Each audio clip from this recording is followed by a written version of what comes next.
Okay dear student, इसके बाद है हमारे पास आता है कि electric flux through a surface enclosing a charge. ठीक है, पहले जस्ट हमने जनरल फ्लक्स को डिस्कस किया था, अब हम डिस्कस करने जा रहे हैं electric flux through a surface enclosing a charge, यानी कि ऐसी सरफेस जो कि एक चार्ज के इर्द गिर्द एक पॉइंट चार्ज के इर्द गिर्द है, उसका इलेक्ट्रिक फ्लक्स हम कैलकुलेट करने जा रहे हैं, यानी कि नंबर ऑफ़ सरफेसेस हैं उसमें। आप देखें, consider a closed surface in the form of sphere of radius R having a point charge positive Q. ठीक है, पॉजिटिव क्यू है, इसके इर्द गिर्द हमने एक सरफेस क्रिएट कर ली है। In order to apply the formula phi E is equal to E dot A. ठीक है, ये हमने अभी अपना फार्मूला पढ़ा है। The surface should be flat, वो कहते हैं जो आपकी सरफेस होनी चाहिए ना, वो क्या होनी चाहिए, फ्लैट होनी चाहिए। The surface should be flat, the surface area is divided into n number of small patches. अब यहाँ पे delta A1, delta A2, delta A3 क्यों ले रहे हैं? क्योंकि उसने कहा है कि आपकी जो सरफेस है वो छोटे छोटे पैचेस में डिवाइड हुई है, जो कि n नंबर्स हैं, इन्फिनिटी हैं, आप अनकाउंटेबल कह सकते हैं। मतलब उसने एक स्पेसिफिक नंबर्स आपको नहीं दिए। ठीक है, तो जहाँ पे हमारे पास स्पेसिफिक नंबर नहीं होता, हम वहाँ पे क्या पुट कर देते हैं, n वैल्यूज़ पुट कर देते हैं।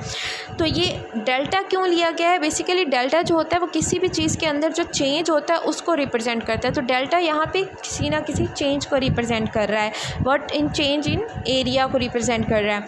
अब वो कहते हैं let the electric intensities at the centre of the vector areas A1, A2 and up to ANR।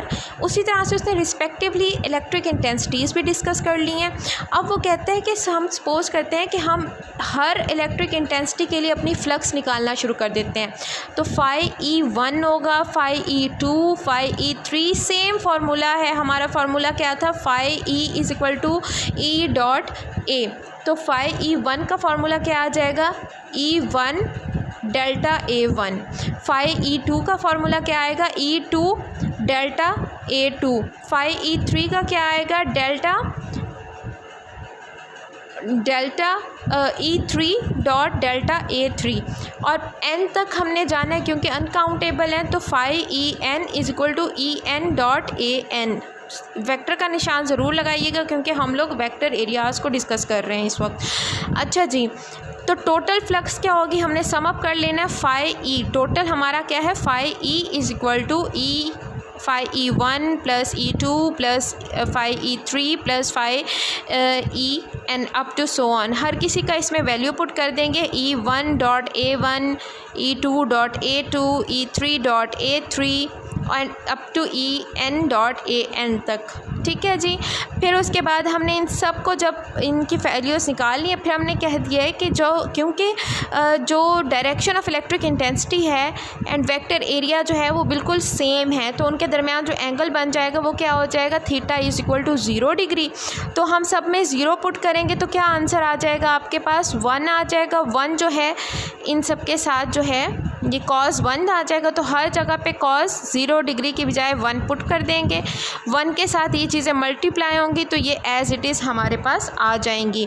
अब वो कहते हैं E1 plus E2 plus E3 plus EN जो है, इन सबको उसने नाम दे दिया है जस्ट E का, और इसमें हम इसकी वैल्यू पुट कर देंगे तो ये बन जाएगा, ऊपर वाली इक्वेशन जो है वो बन जाएगी phi E is equal to E delta A1 plus E delta A2 plus E delta A3 plus E delta AN।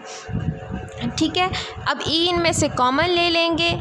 Phi E अंदर क्या बच गया आपके पास, सरफेस बच गई है, सिर्फ एरिया बच गया, सरफेस ऑफ द स्फीयर, वो रख देंगे। अब फाई E जो है बाकी हमारे पास क्या रह गया, phi E is equal to E जो होता है वो हमारे पास इलेक्ट्रिक फील्ड लाइंस हैं, जिसका फार्मूला हम पिछले कैलकुलेट कर चुके हैं। वो क्या था, 1/4 pi epsilon not Q over R square.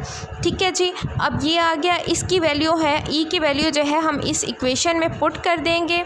ठीक है, तो ये बन जाएगा phi E is equal to 1/एप्सिलॉन not into Q over R square into 4 pi R square. 4 pi R square क्यों कह रहे हैं, क्योंकि एरिया ऑफ द स्फीयर है, तो स्फीयर का जो एरिया होता है वो हमारे पास होता है 4 पाई R स्क्वायर होता है। ठीक है जी।